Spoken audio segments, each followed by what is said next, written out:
All right, coach. So this one, this is probably one of the best drills we ever ran. It's called shoe chicken. We call it shoe chicken. It probably should call it like fox and a hound, something cooler. But we have three kids lined up over here, and then you could be right here throwing the ball.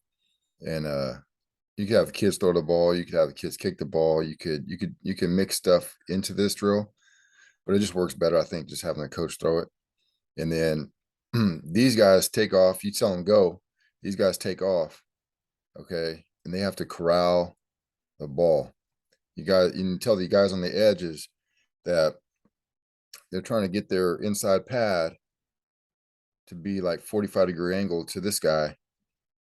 Okay. And you don't want to get beat to the outside. So if the guy goes this way, you got to stay on his out. You got to keep outside leverage. This guy's going directly to the ball. Okay. You tell him, we would tell him, like, you can tell him nose to the backside hip if he's going away, nose to the backside hip. Um, and this guy's in cutback.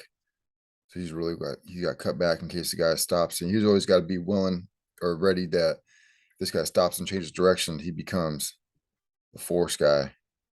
I always want to just tell him press their inside pad, press their inside pad. Never want to be in a situation where the guy's outside of you like this. So if the guy's making a move there, you want to be able to stay outside of him because this guy's going to ball. Yeah. This guy's going to ball. His nose to the backside hip, and he's going to cut back in that situation. Okay. His left pad to his backside hip. He's always trying to squeeze that. So it's like the guy makes a move right here. This guy doesn't want to be to make two-hand touch in this leverage right here. He wants to get right here. Okay. Because he's always got to be, ready if this guy wants to bounce outside. Now he doesn't want to be here. You want to tell him a 45-degree angle. Try to always, it's never going to be perfect. It's not static. It's, they're going to be moving the whole time, but it's a fluid situation, but that's what they're trying to keep their leverage. Boom. It's going to those. In this situation, he's in cutback right here. He doesn't want to be here. Okay. Because this guy rolls out of a tackle. He wants to be there. All right. So press, press, press. And, they never want to be past the guy.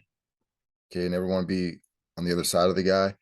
Like on kickoff, if they ever find themselves here, they got to rally back. So, anyways, this is a good team drill to learn, really, you can get some special teams coverage stuff in there. But really it's for defense, just knowing your pad leverage. This guy's going to play corner, outside linebacker. This guy's going to play in the middle of the field. He never wants to be in a chase situation. He never wants to be chasing a guy. Okay. That's a bad place to be in. He must be driving right here. If that guy's making a good move to get outside of him, he's got to be driving hard at that backside hip. He doesn't want to loop. All right. So there's a couple of things that the kids will do. Let's say the guy's going in this direction. Let's see. Hold on. Let's say the kids running that direction right here.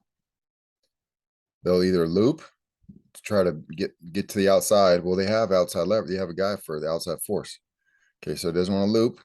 He doesn't want to chase. Okay. He wants to drive at that near hip. Near hip. Okay. And then this guy's cut back. This guy too, this guy will start trying to loop too. If they loop and this guy wants to change direction, he's in trouble. All right. So he's always got to be in a situation where if that guy plants, comes at him, he's right there. All right. So what'll happen sometimes is if he plants, hold on, give me a second.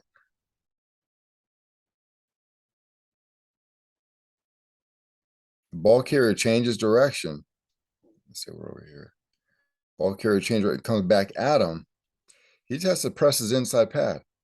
All right. He doesn't need to overreact. He doesn't need to run at him and get juked. Okay. He just needs you want to squeeze. Once you get in a situation where, it's a little precarious, he might want to like get more of a balanced athletic position. and just squeeze, squeeze, squeeze. And you don't want to be in this situation because this guy will cut up field. Okay. And you don't want to be in this situation because you get beat to the outside. So just keep it about a 45-degree angle. Okay. Once the guy starts going up this way, then we can close down. All right. Then we can close down. All right. But you're trying to like hold your ground a little bit and let the troops rally. Let the troops rally. And you're just setting the edge right here. All right. So it's a good team drill, and we just run it over and over and over again. Kids will get in line. I want them to switch sides. I think, I can't remember what we tell them. I might have told them like, you know, if you're here, if you're this guy on the right side, then the next time I want you to get in this line. And if you're here, the next time I want you to get in this line. Then if you're here, the next time I want you to get in this line. We might have said something like that. We've mixed in blockers. We've mixed in little drills right here where they shed somebody. You can make the drill better, but honestly, we just, for the most part, just kept it simple, 3-on-1. And then what we would do is we'd probably take the two best ball carriers and put them back here, and they could switch turns. And then after a few, take one of these guys and put them down there. They should all get their reps on defense too. So however you want to do the rotation, but you control that. It's not a volunteer position, because you don't want your kid can't run. He's really not putting these guys, he wants to be able to work on his moves, if he's a ball carrier, but he's also going to be a defender. So he needs to work on his defense too. So just put guys down there that are somewhat athletes. And the main thing is, on the way we coach this guy right here, is don't turn this into a circus. Okay. He wants to go, try to beat him to the outside if he can, make one cut and just be smooth. Be smooth. It's not your life's not on the line. If you get caught, you're supposed to get caught. Okay. But, go up here, make a break, and then cut up, go out and then cut up. Just one cut, maybe two, but it's not a thing where it's just a total circus. We keep it kind of smooth and just tell them to be smooth with it. It's okay to get caught. We're just working these guys. We want them to work on their footwork and feel good. Just getting warmed up. Don't overdo it, because they will turn into a circus. And kids will have fun. That's fine. But you want to kind of, keep the focus of the drill. So we would call that shoot chicken. But whatever you call it, it's get a little leverage drill. All right, coach. Hope that helps.